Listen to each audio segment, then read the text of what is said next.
Por kjo ishte e shëndetshme në momentin që unë që merja hua, kisha një aktivitet nga mrapa, sepse logjika të bërë biznes është që norma kthimit nga një biznes, nga aktiviteti biznes, duhet jetë më e lartë se norma e kredis. Pra nëse ti merr kredi me 5%, ndërkohë që nga biznesi fiton 3%, do të thotë që jemi humbi. Si kalon nga kjo të suda me 3%. Ja do vjet, se aty po përpiqem të vi që edhe publiku ta kuptojë, sepse i kemi çik mit këtë punën e piramidave, por shumë interesante është edhe parë që po.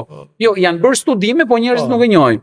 Unë në 96, 97, nga ndodh kriza, unë kam qenë jashtë në studim. Unë nuk e kam përjetuar krizën, por i kam studiuar më vonë fenomenet nga pikpamja ekonomike. Dhe ka studime nga FMN shumë të brillante që shpjegojnë mënyrën se si u rritën dhe kolapsuan skemat piramidale.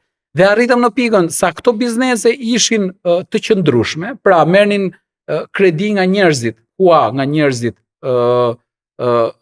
me norma të logjikshme interese, po flasim 4% në vit. 5% në vit, 8% në vit është asgjë. Ndërkohë që biznesi si Veve, si Vefa, si tash nuk është reklam se janë falimentuara,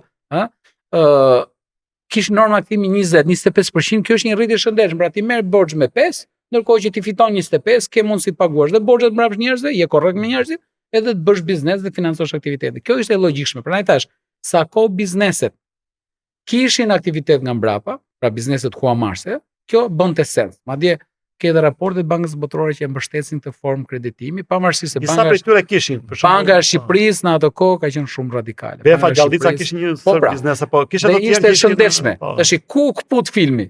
Filmi u kput kur filluan të dilnin këta mashtruesit që nuk kishin asnjë lloj aktiviteti, si Xhaferi, Sudja. Ishte një person që ishte pensionist, nuk kishte asnjë lloj aktiviteti. Filloi të thoshte njerëzve, sa ti Veve ty 5% hatë si ti jam 8. Doli Xhaferi thotë sa ti Gjallica aty kaq, po hajtë se t'ja pun 12 dhe filluan hyn në një konkurrencë normalisht interesi, po xhironin thatë, nuk kishin biznes nga mbrapa për parkuar. Pra çfarë ndon, tamam skem piramidal. Paguanin të parin me normat dhe me lekë që sillte i dyti. Dhe kjo çfarë bëri, falimentoi në një farë mënyrë edhe ato që kishin real business, se njerëzit filluan të tërheqin lekët. Nga Veve, nga që kishin një farë aktivitet dhe kolapsoi deri në momentin që kolapsoi pastaj. Është problem tjetër. Kështu që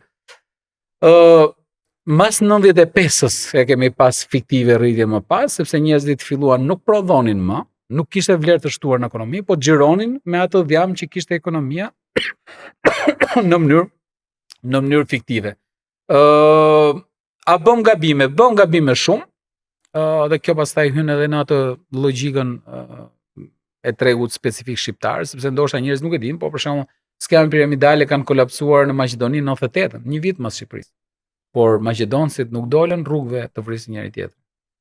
Pra, ishte problem financiar, ra qeveria, dhe shkalla e humbjes shqiptare, se humbën diku te 1.8 miliard dollar. Edhe ata humbën shumë, më beso, në varësi të asaj, por dua të them ka të bëjë edhe me kulturën institucionale, marrëdhënie me shtetin, besimit tek institucionet dhe me radhë. Ne pastaj kolapsuam në një luftë civile, e cila në gjykimin tim fshiu jo vetëm kursimet, po e ktheu Shqipërinë shumë nga pikpamja ekonomike.